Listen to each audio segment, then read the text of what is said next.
You just chose a jar of strawberry jam. You're sure you did. But if I swapped it for apricot while you weren't looking, you probably wouldn't notice. Research shows that when asked why you picked apricot, you'd confidently tell me it's because you prefer sweeter fruit, even though you never touched the apricot. Your brain didn't just miss the swap. It rewrote the reason for a choice you never made. This isn't a party trick. It's a glitch in how you experience your own decisions. Every time you trust your gut on a choice, you might be trusting an afterthought. And the deeper we go, the more you'll see that the thing you call choice may be a story your brain tells after the fact. How can you not know what you chose? Psychologists call this phenomenon choice blindness. And it's been demonstrated in lab after lab since it was first documented in 2005. That year at Lund University in Sweden, researchers Petter Johansson and Lars Hall set up an experiment that looked like a simple preference test. They showed participants pairs of female faces and asked them to pick the more attractive one. But after each choice, they used a sleight of hand trick, asking the participant to take a card with the face, but handing them the opposite one instead. Then they asked why they chose that one. 75% of participants didn't notice the swap. Those who didn't notice offered detailed, confident reasons. She looks approachable, they'd say, or I like her expression. But they were describing the face they had rejected. They were completely unaware that their preference had been replaced. The researchers even measured reaction times. Those who were blind to the swap gave justifications as quickly as those who actually chose the face. Your brain would do the same. It would craft a justification out of nothing, and you'd believe it. The effect was so robust that it held even when the faces were of the same gender, age, and ethnicity.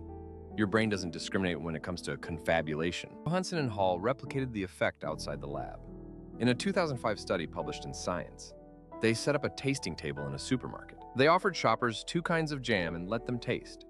After the participant chose a flavor, the researchers switched the jars with a sleight of hand. 80% of shoppers didn't notice the swap, but when asked why they chose that jam, they gave reasons. It's fruitier, less sweet. None of them said, I didn't pick this. The brain doesn't hesitate. It fills in the blank with a confident story. Your own mouth would have done the same, declaring a flavor you never actually preferred. The researchers even interviewed shoppers later. Most remained convinced of their original preference, even though they had just justified the opposite. If your brain can rewrite a taste preference in seconds, what else is it editing? The effect isn't limited to trivial choices. In 2013, Johansson and Hall, along with colleagues, tested choice blindness on political beliefs. They showed participants pairs of statements on issues like taxes and immigration, and asked them to choose which they agreed with more. Using the same swap trick, they then presented participants with the opposite statement. Most participants didn't notice the swap, and when asked to explain why they held that view, they invented justifications for the position they had just rejected. Their political identity shifted without a ripple. In a follow-up published in 2015, the researchers found that participants who confabulated later changed their attitudes to align with the swapped statement. They actually became more supportive of the view they had just defended. You would have done the same, defending an opinion that wasn't yours a second ago, and then making it your own. But this is more than a quirk of low-stakes choices. It reveals something about how your brain constructs reality, moment by moment. If you're enjoying this, subscribing helps us make more videos just like it. Hit subscribe and ring the bell so you don't miss the next one. Okay, back to the video. That's where the story takes a stranger turn. Let's turn to a 2018 study by psychologist Thomas Strandberg at Lund University.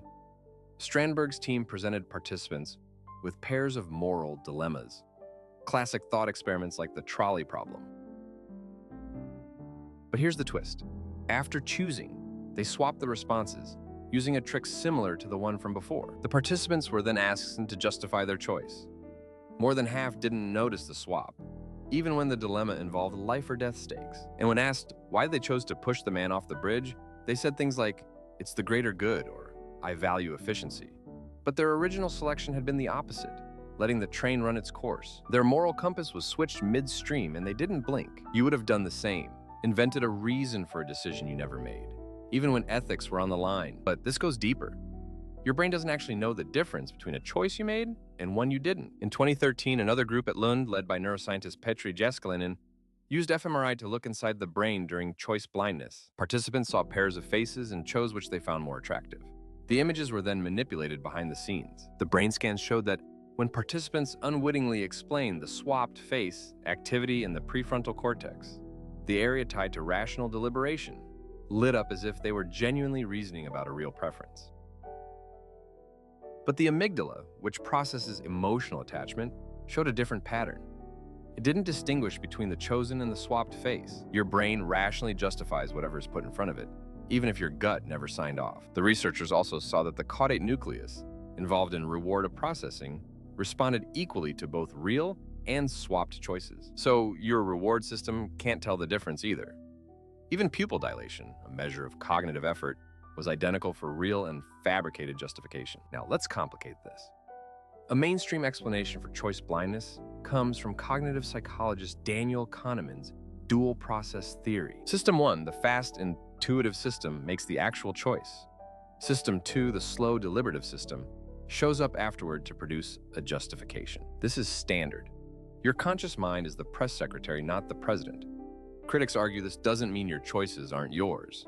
It just means you're not always aware of your reasons. But even this defense has a hole. In a 2019 study by psychologist Janine Willis and colleagues, participants made real financial decisions with real money at stake, up to $100. Even when the outcome affected their wallet directly, the swap manipulation still worked. Over 40 failed to detect the switch and confabulated reasons for their choice. So even high-stakes consequences don't penetrate the veil. Your press secretary works overtime even when the stakes are personal. The dual process theory, while well supported, doesn't explain why awareness is so consistently absent across such varied contexts.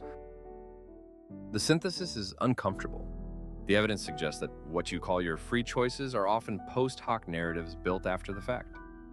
Your brain constructs a plausible story based on the outcome, and then adds the feeling of ownership. This doesn't mean you're a passive passenger, but it means the driver is more of an autopilot than you think. The part of you that feels like the decider arrives on the scene after the decision is made. One piece even the mainstream explanation can't fully account for. The brain never learns to detect these swaps. Even after multiple trials, participants don't get better at noticing. The confabulation mechanism seems hardwired.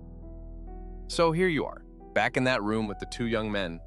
But now you know, the face you're smiling at might be the one you didn't pick. Your mind is already working on a story about why you chose him, his smile, his posture. But the truth is, you don't know. You never did. And that gap between what your brain knows and what you think you know, that gap is where you live.